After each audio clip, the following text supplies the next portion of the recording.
It's my delight to welcome Rabbi Shmuel Braun, and I would like the rabbi to just introduce himself, say where he's from, and a few things like that.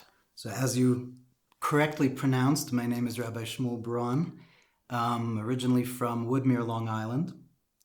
And from the age of 16, very much like yourself from the conversations that we have had, I've been really deeply seeking and searching for deeper meaning of life and the world and reality. And I embraced Hasidic Judaism, the teachings of the Holy Baal Shem Tov and his students. And since the age of 16, I've been teaching and striving to, not just for myself, but for others also, to be able to really tap into the accessibility of God, how accessible God is. And that primarily comes from having a better way of perceiving what God means. And one of the main ways that I've done that throughout the decades, that's been about 26 years now, is through meditation, which brings me to an understanding and a deeper internalization of what God is and how I could be part of that. And over the years, as I've been, trying to teach that more and more, I've seen the need to be able to find that core of what all the world religions have always seen as being the ultimate oneness, non-dualism of reality. And that's why for the past couple of years, I've been working on founding an organization called SOUL. Seekers of Unity and Love. Seekers of Unity and Love. Yes. I like that acronym. Seekers of Unity and Love. And is that, in other words, bridging some of the superficial gaps between traditions and trying to find some common ground, the unity, and of course, love? Yes. I don't like the word interfaith to describe what I'm trying to do and what I'm hoping to find other partners, because I'd like to call it pre-faith. It's cool. sort of the source from which all religions sprout. For religions are man's approach to the divine, to the mystery, to transcendence. And because of the fact that, by definition, language is so confining, and cultures and societies are so different, as you said, with all these different trappings of, what anthropological studies could go on and on discussing. And even within the same community, you could have people that don't agree on language. I always like to quote George Bernard Shaw that said that the greatest danger of communication is the illusion that it's possible. So Seekers of Unity and Love is really to try to come to that mystery, that transcendence that's beyond anything that we could speak about in language. And that's why silence is in our tradition, and of course I know in the Buddhist tradition and in the Christian tradition and in the Islamic tradition and in all traditions, silence is what unites us all the most. Right. And I actually have done a multi-faith or pre-faith retreat called Together in Silence, and I did it with Father Thomas Keating, Rabbi Ted Falcon, Sufi master, whose name escapes me at the moment, and myself, with 350 people in a large Catholic church in the forest in Olympia, Washington. It was called Together in Silence, and we spent the day together in silence. And when in silence, it's very hard to distinguish like who's who here, what your faith is, whatever your this and that is, in silence. So it is a very beautiful place to meet in silence. Yes, and I think that if we speak about the essence of what humanity is, before our souls emanate and manifest in particular ways of intellect and emotions and even then language, we're all essentially deep inside the same human beings. And that's what it means, what the Bible means, that we're created in God's image. God doesn't have an image. God doesn't have an image. In fact, Bernard of Clairvaux said that in the same way that the soul is unlike God, it's also unlike itself. That's a nice use of language, ultimately to erase any imaginable result. It's called attempting to F the ineffable. Yep. So the ineffable, that is to be unable to speak, and yet we do have these dialogues. We know we should know better by now, but we try to F the ineffable. Or we could say perhaps, Ajahn Sona, we could say that maybe we're trying, and this is what I'm hoping, is to try to find that dialogue that's appointing to the beyond, to the great mystery and the beyond. So if we could find that dialogue in the teachings of Hasidism, we're told to try to have consciousness and awareness of God. Now, God is beyond language, beyond any name. Mm-hmm. There is no name for God, whether you say God, the Lord, Allah, Nibbana, whatever one might say to be that all-embracing and all-permeating reality. There is no way to talk about it, but what we can do, and especially in today's day and age where the world is so fractured, we could try to come up, and this is what I'm trying and what we're trying to do, is to come up with ways to find language that points to beyond language, right. Words that point to what's beyond all words. And that's where meditation, of course, comes in, and silence. Have you come across this Zen saying, I am pointing at the moon and you are looking at my finger? Precisely. Most the mystical traditions, the contemplative traditions are trying to point to something beyond the concrete, and so that's the difficulty. And in Buddhism, we spend a lot of time shutting down the thinking process, not to go to sleep or to become unintellectual, but to find that there's parallel ways of being. And you can't experience that until you shut up and you shut down. And all of the word formations are realized to be just symbols, not the thing itself. That's actually in Kabbalah, and it's especially in Hasidism, it's taught that all of reality is the same. All of reality, the world that you see, is God's language. In Genesis chapter 1, God speaks the world into existence. Yes. And the same way we're like us, God's speech means that reality is a manifestation of God manifesting as what seems to be solid, finite things. But it's all a pointing. We're supposed to, like the prophet Isaiah says, Su'u maro menechem, pick up your eyes and see who created everything. In other words, the world is supposed to be one big arrow. And all the beauty and the wonder that we see in the world is supposed to be that arrow that's trying to bring us to the deeper parts of ourself, that silence we have within, in which we could all partake, in which God is the ultimate all-being of reality. So tell me just a little bit about your particular tradition, or why you feel comfortable in the contemplative practice mode. It's not common throughout all the rabbinical traditions. Well, that's the $64,000 question, yeah. Ajahn Sona. Well, so I asked the right question. You did. I don't know if you're allowed to get, as a monk, if you're allowed to get $64,000. I have to give it away. Okay, well. So the answer is as follows. So obviously Judaism, well, maybe not so obvious to many, Judaism is primarily a religion of praxis, which means that for Jews, the most important thing in the Jewish tradition has always been doing what's called mitzvahs, doing commandments, keeping the laws, keeping the halakha, the law. Right. And that is very often physical things, putting on tefillin or to light Shabbat candles, to keep Shabbat, keep kosher. Passover's coming up, to eat matzah, on the night of Passover. And that's because in our tradition, the purpose of reality ultimately is to bring what you would call nibbana, that ultimate state of existence, that mystery, what we call the infinite light of God, into reality, to, so to speak, bring God down into our world. And that's done with these physical mitzvahs. When you eat matzah on the night of Passover, or you put on tefillin, or you shake a lulav, or whatever the mitzvot are, or you wear tzitzis, etc., those things are bringing God's infinite being to be revealed, that all humanity should experience nibbana, should experience the infinite presence of God. However, in the same way, there's always been a meditative tradition in Judaism. There's always been, first of all, we had the prophets, and we find throughout the Bible that there were those that were striving to get prophecy. In other words, they had to They had to wear special clothing, they had to go into seclusion, they had to contemplate, and that's how they allowed themselves to become conduits for prophecy to come down.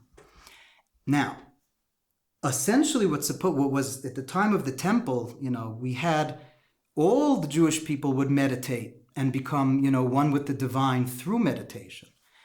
What happened was that throughout the generations, since the destruction of the Second Temple and all the persecutions and exiles and all the stuff that, that Jewish history, saddest book that have been written is the book of Jewish history, that we've had to go through. So we lost, that meditative tradition. I don't know if I'm allowed to quote Woody Allen. Yes. Woody Allen and Annie Hall, he says. One of my favorites. I quote him often.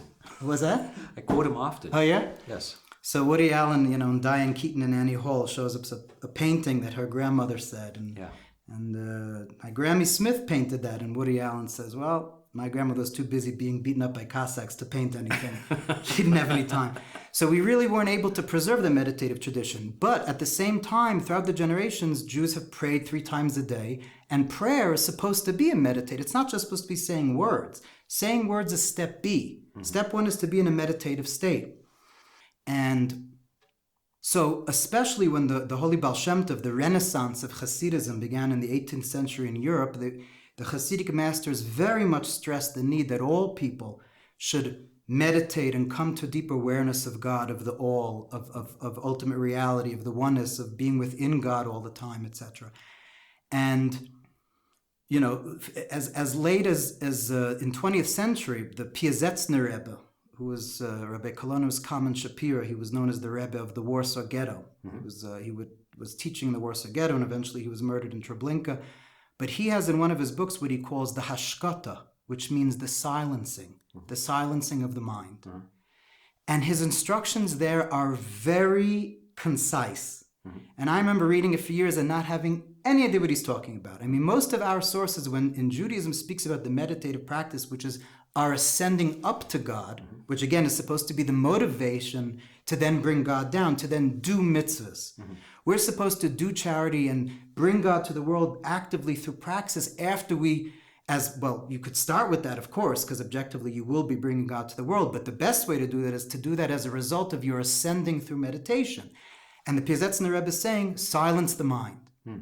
And I remember for years and years, most of the Hasidic works will talk about things, information, ideas about God, cerebral ideas, images, emanations of God's light, etc. But the actual quieting of the mind, the instructions are not that clear, mm-hmm. which is, sort of something that I was always struggling with for myself. And also when I was trying to teach how to meditate, it's very difficult. And then I'd say it's now about 2 years ago, a dear friend of mine brought me to a meditation retreat in Israel. Rabbi David Weiss, who teaches Vipassana meditation of the Gwenka style for Orthodox Jews in Israel. And all of a sudden, I was able to really reach a silence where I came to a place where the body was not a hindrance anymore, to be able to come to a state of deep calm and deep presence of divinity, where the body instead became a vehicle, a way, as the book of Job, Mipsari echze Eloka, from my flesh I see God, that the body, the focusing on the body and meditating on the body, that itself could be a way to silence the mind, etc. And that really began my interest in Buddhist tradition and meditative practices. That really was my introduction to it. And I'm not, God forbid, comparing myself to men of such great stature, but I take as inspiration, for instance, Maimonides. Mm-hmm. Maimonides' generation, so Aristotelian philosophy was so prevalent and so prominent throughout Europe and throughout the Islamic countries that it was almost impossible to ignore. And it was a threat to monotheistic religion. Mm-hmm. And what Avicenna did for the Muslims, Maimonides did for the Jews, and later Thomas Aquinas did for the Christians, which was to synthesize and show the truth inherent in Aristotle's philosophy. Obviously, not that Maimonides didn't accept everything, but he showed how Aristotelian philosophy could be a way to approach God. And this has been something that rabbis have done throughout the generations. Even though we believe that our Torah is complete and whole. Our Torah, we believe, is as infinite as God is. And everything is in the Torah, but that doesn't mean necessarily that everyone could right away find what they need from the Torah. And throughout the generations, rabbis have very often taken wisdom and teachings from non-Jews and from other traditions, all the way up to the 20th century, the great Rabbi J.B. Soloveitchik, who at the time where existentialism was the most rampant, which we've spoken about, that philosophy, which, existentialism is one of those philosophies that, like, you don't really, it's like the sun. You don't want to look at it too much, but like you can't really avoid it, those existential questions. And Rabbi Soloveitchik took great thinkers like Kierkegaard and synthesized that with Judaism. And I think in today's day and age, my interest in Buddhism, besides for soul, for seekers of unity and love, to try to see how we could further an organization that will really bring people together in silence. But besides that, for Jews, because I play a role also as a rabbi, as a rabbi for Jews, there are so many Jews that have been perplexed, if I may use Maimonides' term, perplexed by, they see the beauty of Buddhism, they see the beauty of the Buddha's path and what he taught, and how the advice that he gave and all the different teachings are so explained, how to come to meditation, how to clear the mind, how to come to inner peace, how to come to love and kindness. And there are so many Jews that have been fallen in love with that Buddhist tradition, but don't see how that could be synthesized with God. Right. And I feel that as a responsibility as a rabbi that cares deeply about humanity. And again, as I said, since I'm 16, all I've wanted really in life was to try to be able to allow Jews to get all people to feel God in a deep way. I think that the Buddha's teachings, to be able to see, when this is what I'm working on, to see how it would be possible to synthesize and take those teachings of the Dhamma and be able to show how some of those teachings could be, in fact, the path to transcendence and the path to the divine. Right. Yeah, Buddhism is very interested in offering a buffet of teachings for anybody to take any part that they wish. You don't have to like everything in the buffet, but whatever you do like, please help yourself to it. And it's really kosher, right? It's kosher. Yeah, just take the kosher stuff. The kosher stuff. Yeah, and incorporate it. And of course, I think it's been also at the buffet have been Christian contemplatives as well. Father Thomas Keating, Merton, Thomas Merton. And we don't have any kind of take it all or nothing. It's all open and free. In the time of the Buddha, it was a number of people that came to him and said, look, I'm from this village, and I'm actually the head man at this village, and we have a religion, and but the things you're saying are I really find some value in them. Now, I can't really show respect for you in the same way as your disciples do. But what if I just raise one hand, and you know that what I mean is I'm respectful to you, and the Buddha would say, yes, whatever you want, like help yourself.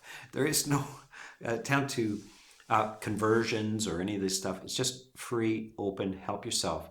These are universal truths. The Buddha didn't invent them. He just came across them. They're something like physics. I mean, help yourself. Right. And I think, Ajahn, it's important. I know there are a lot of Orthodox Jews that get confused because they see the statues of the Buddha, and for a Jew, worshiping an idol is like, it's worse than putting a red flag in front of a bull. That's, but we have discussed, when you told me when I mentioned that to you, and you told me about the statue of Bach that you have on your piano, or your sister's piano. Yes. Well, this is, and even so, I was sort of from a kind of a philosophical atheist type of tradition when I came to Buddhism, and there's this Buddha statue, and people bowing to it, and even the alarm bells ran off for me, like to say, isn't this idol worship somewhere in my Sunday school class in Anglican? Didn't they say good old paganism? Yeah. So and there's a lot of the monks who came had to explain this is really nothing to. There isn't anybody in that statue. It's not a statue of the Buddha. And in I've given talks lately called "Where is the Buddha Now?" And you will notice in the main sala that I have a painting called "Where is the Buddha Now?" It's 8 feet tall, and it is the outline, and there's no Buddha in there, because the Buddha himself was saying, "You can't see me. Not only after I die, but even while I'm alive, standing in front of you, you cannot see the Buddha. But if you see Dhamma, if you see truth, then you see the Buddha, because the Buddha is not something other than just truth. If you see truth, you see the Buddha." So now there are people, and most people, I think, are concrete. They don't have a lot of imagination, especially about abstract concepts. Now, I wasn't so good at math myself. No. Either was I. I think that's why we became contemplatives. Yeah. We're friends in the absence of math. So they need concrete things. They need something to bring into, help their imagination. So it's just statuary. By the way, did these statues come from Buddhism? No. Where did they come from? The Greeks. They are Greek statuary. The Greeks, when they encountered Buddhism, they made marble statues of this hero called the Buddha. And because they respected him as a philosopher. And they, of course, wanted to carve him in marble in 3 dimensions. There were no 3-dimensional representations. The early representations, there wasn't any. It was an empty chair or footprints. That was all. An empty chair. An empty chair. We have that. Yes. There's a group of Hasidim called Breslov, Rabbi Nachman of Breslov, who passed away over 200 years ago, and they have his empty chair. Well, till today. That is, the Buddha toured around to the various monasteries that he established during his life. And the monks kept a chair for him if he showed up. And when he died, they kept that chair, the empty chair, the Buddha's empty chair. And that was the symbol, the empty chair. Because really emptiness is a big thing for us. It's the absence, that all of reality is a vibrating verb rather than a bunch of nouns, concrete nouns. So in some ways we do a disservice by carving it in stone. It gives you the impression there is something there, but it's an expedient for people who can't manage abstract ideas and so forth. And I think, it's important to point out that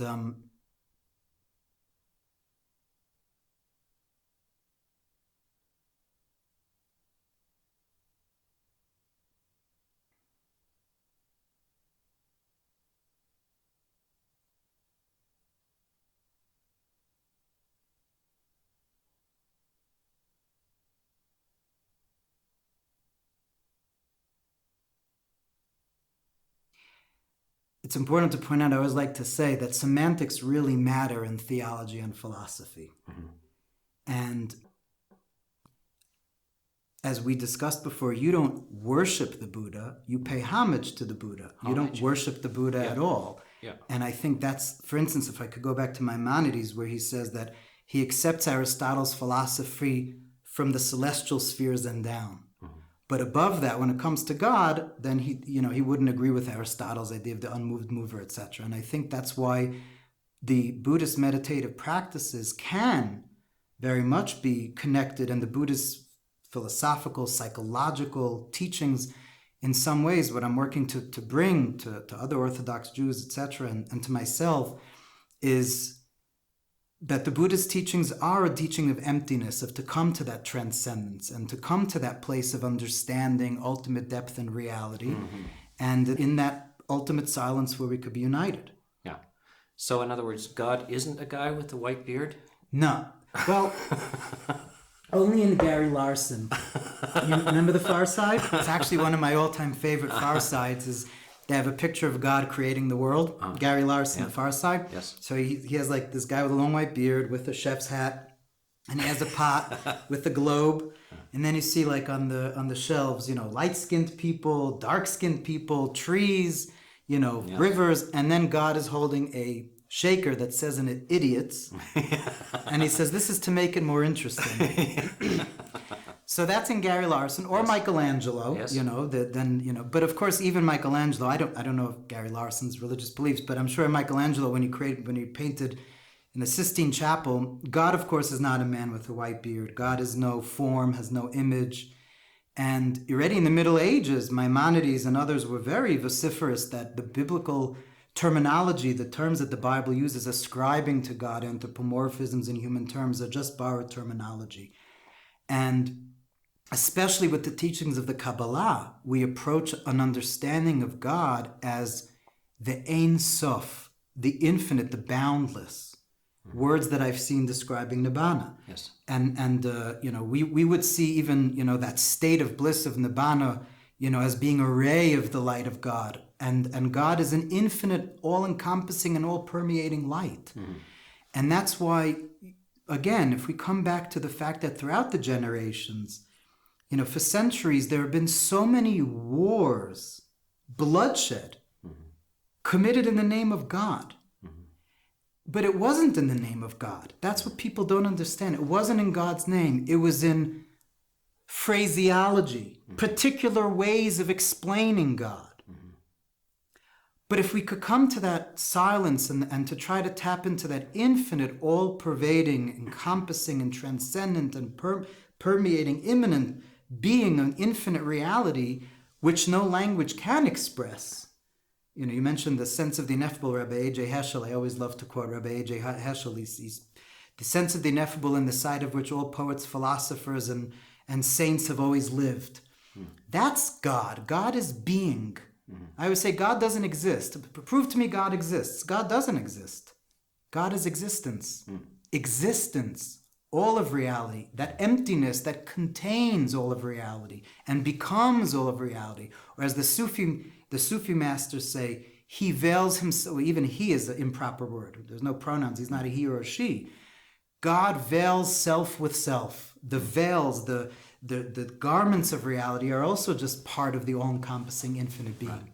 So verbs are closer to the reality than nouns as well. So with Buddhism, verbs, it's very hard to communicate with just verbs. I mean, it's handy to have a glass. Unless you're a football player. Yes. Or a soldier. Coming back to Annie Hall, the movie Annie Hall. Okay. Do you know the original title for that movie? I do not. Anhedonia, which is a psychological term for an inability to feel any pleasure. And so Annie Hall is just a symbol of the attempt to restore an inner sense of joy in life. Now, Woody has been a searcher and he's pretty materialistic actually, and he's been on an existential journey for his life. But you can see some of the results of that is the inability to experience any joy in life, and so this he's hoping that this vivacious woman will restore that to him. I find that a shallow solution to things. Oh, yeah. So anhedonia, I've had the experience of anhedonia. As you become jaded to the world, you wonder, it's a small thing. Is there anything that can lift me out of this? And so this practice of meditation, which seems to be a very, from outside, people wonder, why would you do that? Right. I have people coming to the monastery sometimes and saying, my coworkers ask me where I'm going, and I say to a resort. So, because if I say to a monastery, they say, "What's wrong? What happened to you?" So, actually, the monastery is a place to revive yourself, to bring life back in, and it's through this silence and reduction of things that your senses come back to life as well. So that's the paradox of this silent introspection, the quieting of the mind, is that you restore yourself. And your appreciation for the world. And your appreciation even for the simplest things, as a glass of water. Yes. Yes. Rabbi Heschel says for a person that lives with the sense of the ineffable, all of reality is bereft of triteness. There's nothing trite. Right.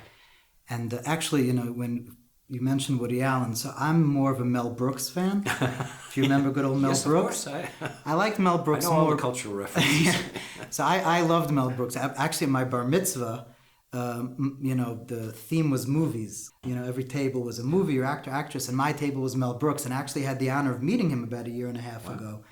And Mel Brooks sort of, I guess because of that existential angst, and after, what we went through in World War II, there was a need to bring joy and laughter about Judaism. And that was like another response, and that has always historically been a response of Jews, laughing, Jewish humor, sardonic humor and everything. But certainly I agree with you that the time has come to go beyond, either having anxiety or laughing. And it's time to, like you said, to really go to that place of meditation, which I think, going on what you said, it's sort of like an acquired taste. I remember the first time I tasted caviar.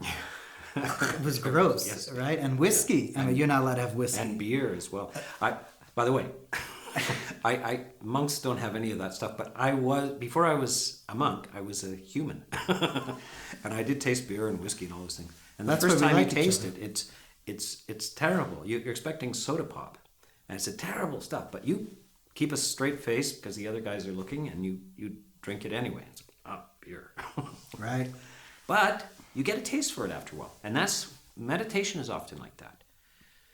You're expecting soda pop, and it turns out to be quite a grim experience. In the beginning, yeah. But if you persist, you acquire a taste, and you become a gourmet, a gourmand of these much more refined emotional and mental states. And so that's kind of a little advertisement for meditation. I'm saying, just give it a little shot and put up with a little discomfort at first, and you might find it's a door opening to another way of being. Yeah. And I very much believe that it's a doorway to both the synthesis of a fulfilled, present, more conscious, more loving, and more mindful humanity, and God's all-loving and all-embracing presence, to really synthesize them through meditation. And, we've spoken that it's fascinating. Our belief, which I know is shared by other religions as well, is that we're waiting for the Messiah any moment now. And he's long overdue, very late. I always say when I come late to something, I come late to an appointment, I say, I'm just trying to be like the Mashiach, like the Messiah. And, Christians are waiting for a second coming, Jews are waiting for the first time around, and Muslims are waiting for perfection of reality. And I know Buddhist tradition, you told me about that. Yes, King. I want to make sure, because lots of people who are Buddhists don't know much about Buddhism. So I do want to say there is said to be another Buddha in the waiting room.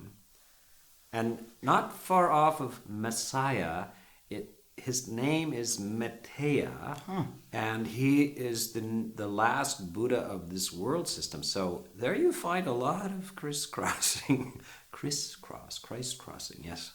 Yeah, Messiah. I mean, the Messiah is something that, again, like, it's been such a cause of bloodshed throughout the generations, but now I firmly believe that because of technology and because of the fact that East and West are coming together, God, reality, nibbana, silence, infinitude, transcendence, contemplation, these have to become the language of non-language that points to that inner silence that will unite all human beings now and prepare the world for the Messiah to come. And we believe, like the prophet Isaiah says, that when the Messiah comes, the world will be filled with the knowledge of God like the water fills the ocean.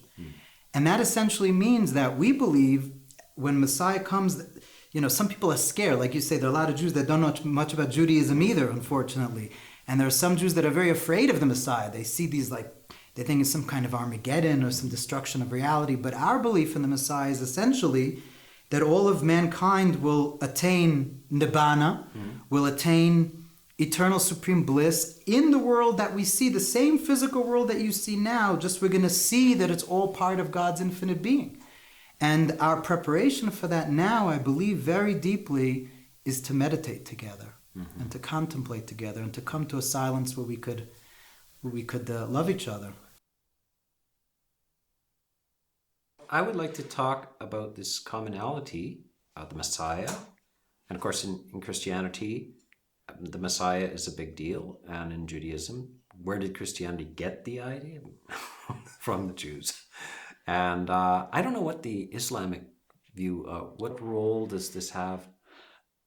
They believe. I'm not sure. I'm not, but they definitely believe in a future of bliss and utopia, and that's something that. I think it's important to bear in mind that the prophet Isaiah speaks about what the Messiah is, because a lot of people have, like you mentioned in Buddhism, that there are a lot of Buddhists that aren't familiar with Buddhism. There are a lot of Jews that aren't that familiar with Judaism, unfortunately, and they think of the Messiah as some horrible Armageddon and a destruction of the world, and California is going to fall off the map and all these horrible things. And in our belief, the Messiah is that the whole world will be filled with the knowledge of God as the water fills the ocean floor. And that essentially means that all of humanity will attain Nibbana. Mm-hmm.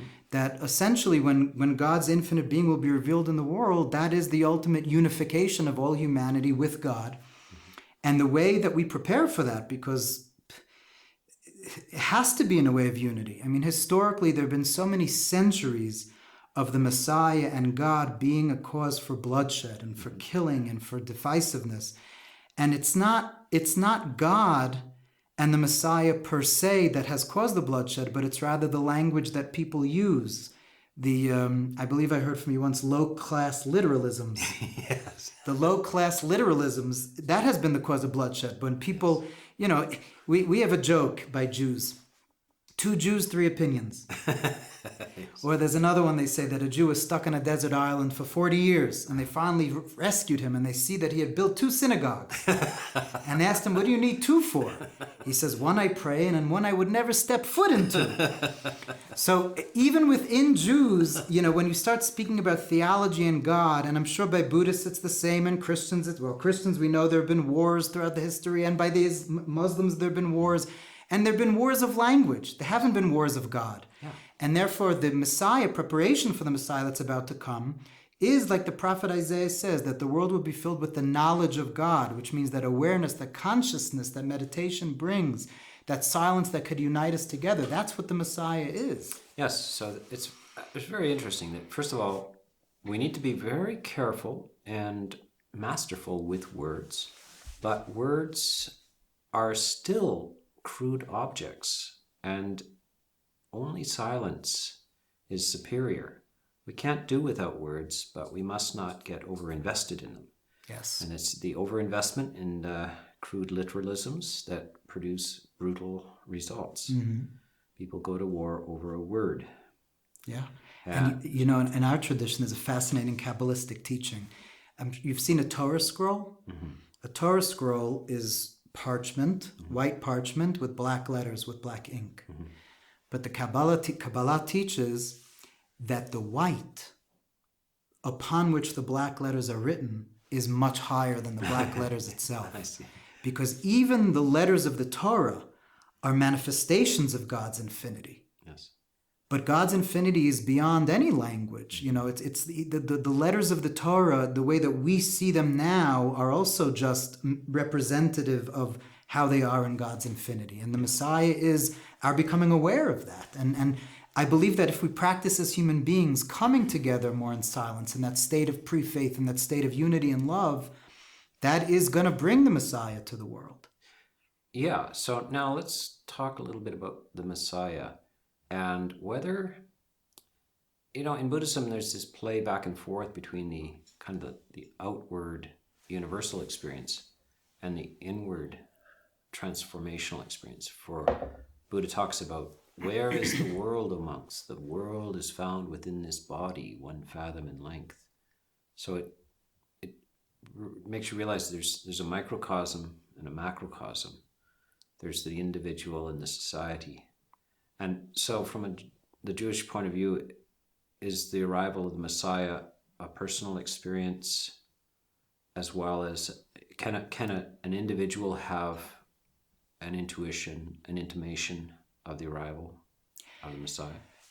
Well, not only can they, but in our tradition we believe that when people, Jews and non-Jews, will have that Messiah consciousness, that is going to bring the Messiah, because, there's one of the main works of Hasidic thought is called Tanya. And in chapter 42, it's explained that we all have the Moses within us. We all have the ability to come to a meditative state in a consciousness of God, which in Hebrew is called da'at, das.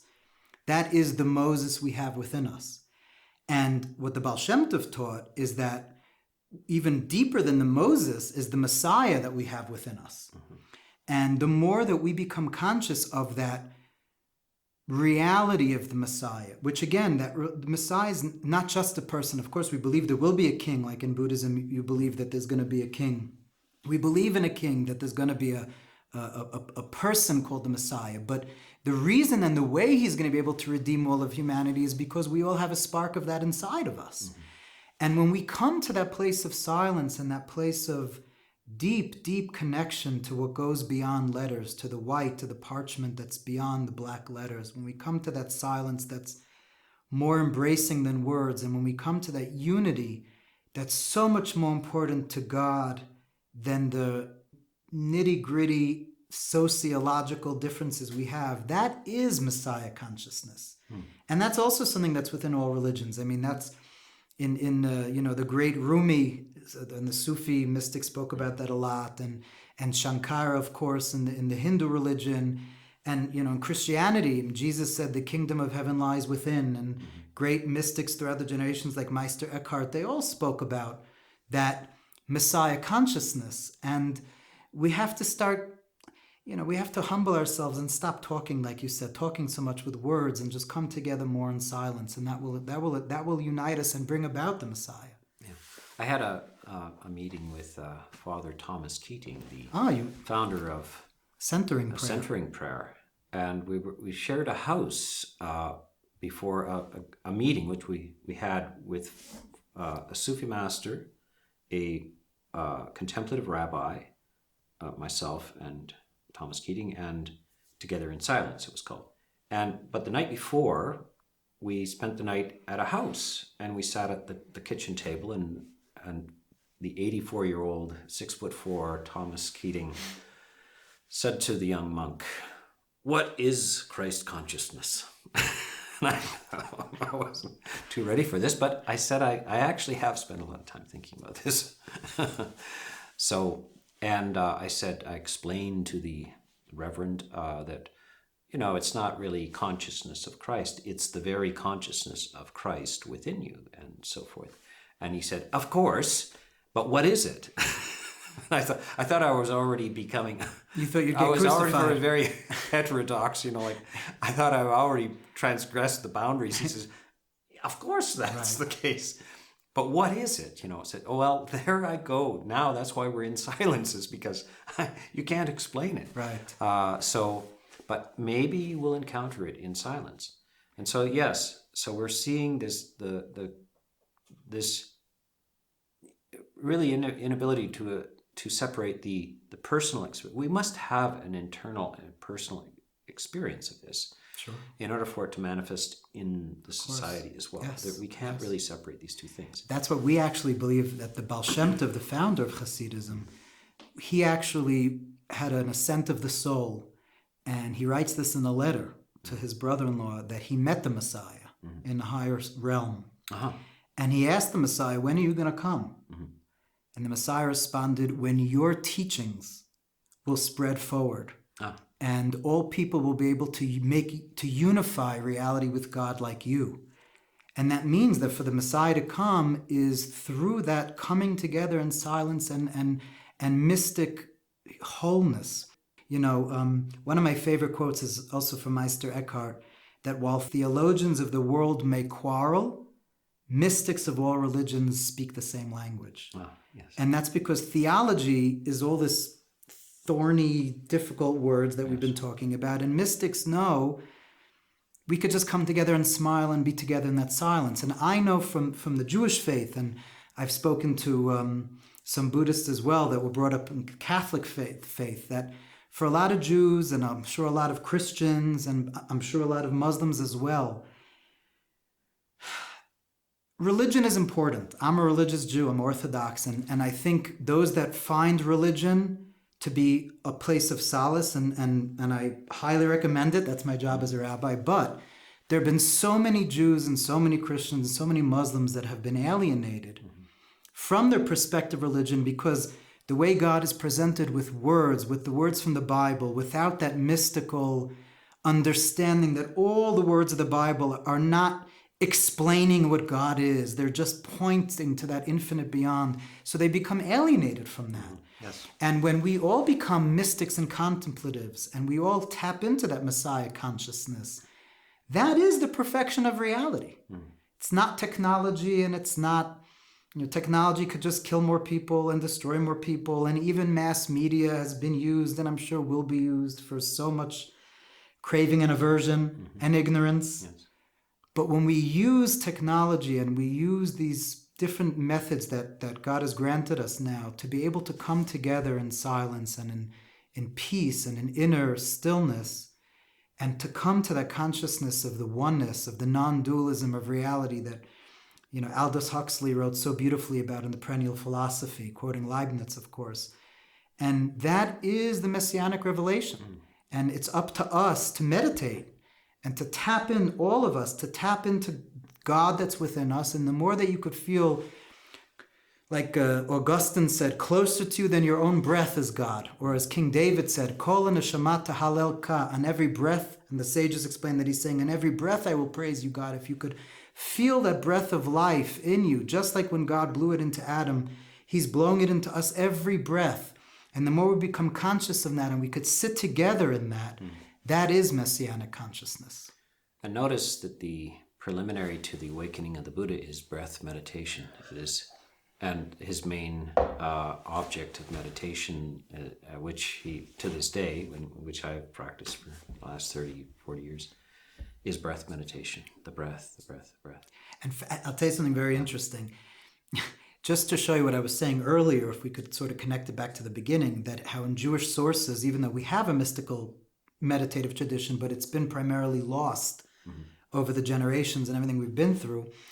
So, a lot of people hear, meditating on the breath, that's a Buddhist thing. It's not a Jewish thing. But there was a great mystic, Rabbi Abraham Abulafia, from, I think it was the 13th century, if I'm not mistaken, long time ago, hundreds of years ago, and he talks about breath meditation. So Jews had that also, but it's not something that was spoken about as much. And is it helpful to come across Buddhist sources in order to recover some of these things? Very much so. I said, this is the way in Catholic tradition too. This is what Thomas Keating said to me: is that up to about 16th century, we had it. We lost it in too much activity, and I had to recover it through Buddhism, because they didn't lose it, or most of them have, or many of them haven't lost it. A great deal of Buddhism is going to lose this as well, and we have to preserve this in the world. We have to keep recovering it and preserving it, because this is obviously the age of activity, and not the age of stillness. Unfortunately, and this is going. Our little planet only can take so much activity. The party is getting out of hand. The windows are being kicked out. Everyone's drunk. Yes. Everyone's drunk. The party is so we need to wind this thing down. Yes. And come back to a much more sophisticated and civilized experience of existence. Well, it's been a very interesting dialogue, and we could go on for a week or two, 24 hours a day, but we will just give everybody a taste of the Rabbi and the Ajahn. And by the way, what does Rabbi mean? The same as Ajahn. The same as Ajahn means teacher. Just teachers, so that's we all are we try to be. In unity over that. And I want to shake your hand. Anumodana. Thank you very much. Shalom. Thank you very much, Ajahn Sona.